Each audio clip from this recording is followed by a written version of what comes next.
사랑하는 자들아, 주께는 하루가 1000년 같고 1000년이 하루 같다는 이 한 가지를 잊지 말라. 주의 약속은 어떤 이들이 더디다고 생각하는 것 같이 더딘 것이 아니라 오직 주께서는 너희를 대하여 오래 참으사 아무도 멸망하지 아니하고 다 회개하기에 이르기를 원하시느니라.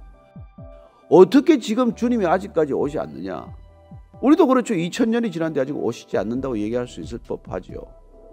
특히 초대교회 사람들은 주님이 곧 오신다는 믿음, 이른바 재림신앙을 가지고 있었다가 이게 안 오시니까 얼마나 초조해져서 박해는 날마다 더 심해지고 네로의 박해, 그런 박해 가운데서 그들은 이 재림에 대한 믿음이 흔들리기 시작하는 것이죠. 그런데 지금 베드로가 분명하게 얘기하고 있습니다. 그는 신앙 안에서 그 자신이 시간관이 바뀌는 것을 경험한 사람이에요. 하루가 1000년 같고 1000년이 하루 같다는 것입니다. 여러분, 1000년은 36만 5250일이에요. 하루하고 36만이라고 어떻게 같습니까? 그러나 이 믿음의 세계로 들어가면 그 시간은 여러분 우리가 다른 차원의 시간이라는 것을 경험하게 되는 것이죠.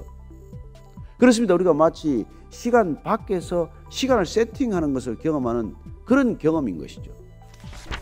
우리가 시계 사면 그렇지 않습니까? 시계를 우리가 사면 처음 시간을 세팅합니다. 그러면 시계 밖에서 우리가 시간을 세팅하고는 그 다음날 아침에 우리가 알람을 맞추면 시계가 가리키는 시간을 살게 되지 않습니까? 그렇습니다. 주님께서는 시간 밖에서 시간을 창조하셨죠. 해와 달을 창조하시고 온 이 우주를 창조하시면서 시간과 공간을 창조하셨고, 그리고 그 창조하신 시간 안으로 들어오셔서 33년의 공생애를 사신 것이죠.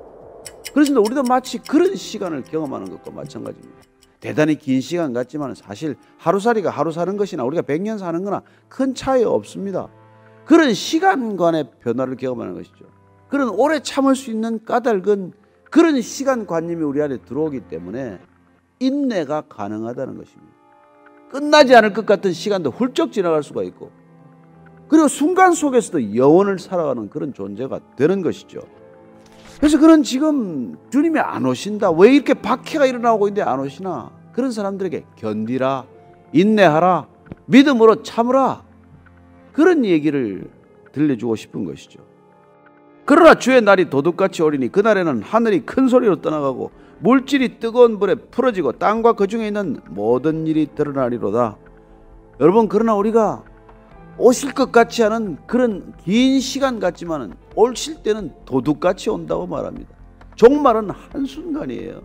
그렇습니다. 그 날과 시는 그 때는 아버지 하나님밖에 알지 못하십니다. 주님께도 그렇게 말씀하지 않았습니까? 그러나 그 시와 때가 올 때는 도둑같이 온다고 말씀합니다. 하늘이 큰 소리로 사라진다고 말합니다. 물질이 뜨거운 불에 풀어지고 땅과 그 중에 있는 모든 일이 드러날 것이다.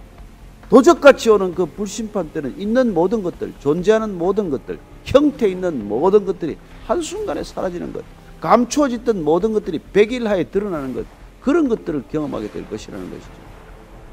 그런 종말에 대한 우리가 두려움을 갖고 기억한다면 우리가 사는 태도가 달라지지 않겠습니까? 사도 바울도 데살로니가 성도들을 향해서 이렇게 말씀하고 있는 것을 듣습니다. 형제들아, 너희는 어둠에 있지 아니하며 그날이 도둑같이 너에게 임하지 못하리니 너희는 다 빛의 아들이요 낮의 아들이라 우리가 밤이나 어둠에 속하지 아니하나니. 여러분, 도둑같이 오는데 우리에게는 그렇게 임하지 않는다는 거예요. 왜? 우린 준비하고 있으니까. 그렇습니다. 준비란 무엇입니까? 어둠에 있지 않는 것, 그게 준비라는 거예요. 빛의 아들답게 사는 것, 그게 준비하는 거예요. 항상 깨어있는 것, 준비하는 것이라고 말합니다. 도적같이 오는 건 분명한데, 그러나 우리가 도적같이 오는 그 시간들을 우리가 두려워하지 않고 인내할 수 있는 까닭은 우리는 항상 준비되어 있는 거예요.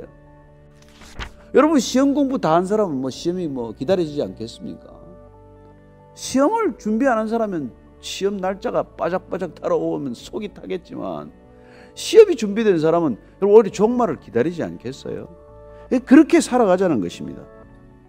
자, 이 모든 것이 이렇게 풀어지려니 너희가 어떠한 사람이 되어야 마땅하냐? 거룩한 행실과 경건함으로 하나님의 날이 임하기를 바라보고 간절히 사모하라. 그날에 하늘이 불에 타서 풀어지고 물질이 뜨거운 불에 녹아지려니와 우리는 그 약속대로 의가 있는 곳인 새 하늘과 새 땅을 바라보도다. 정말 놀랍습니다. 여러분, 구원받은 사람들의 시간은 새로운 시간이에요. 그렇습니다. 구원받은 사람의 구원의 시간은 이제는 기다림의 시간이에요. 인내의 시간입니다. 견디는 시간이에요. 이 시간을 어디다 쓰는데, 무슨 일을 하는데 이 시간을 써야 합니까? 이 시간을 오늘 보니까 성화를 위한 시간이라는 것을 알게 됩니다. 그래서 마땅히 우리가 되어야 할 사람, 거룩한 행실과 경건함으로 우리가 점점 주님 닮아가는 그런 성화, 그런 아름답고 거룩한 삶으로 빚어지는 것, 그래야 하나님이 태초부터 우리를 창조하신 그 하나님의 형상과 모양을 회복하는 생애, 그런 시간으로 우리가 쓰게 된다는 거예요. 물론 먹고 사느라고 시간 쓰지요.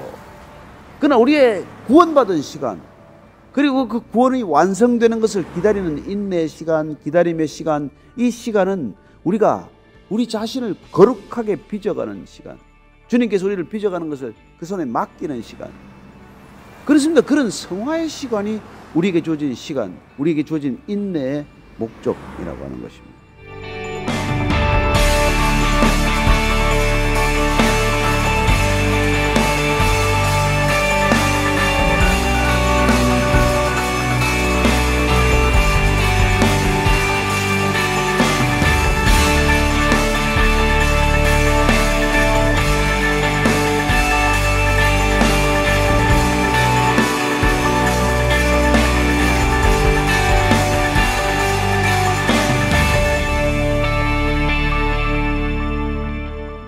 구원받은 시간, 구원이 완성되는 것을 기다리는 인내의 시간, 기다림의 시간, 이 시간은 우리가 우리 자신을 거룩하게 빚어가는 시간, 주님께서 우리를 빚어가는 것을 그 손에 맡기는 시간, 그런 성화의 시간이 우리에게 주어진 시간, 우리에게 주어진 인내의 목적이라고 하는 것입니다.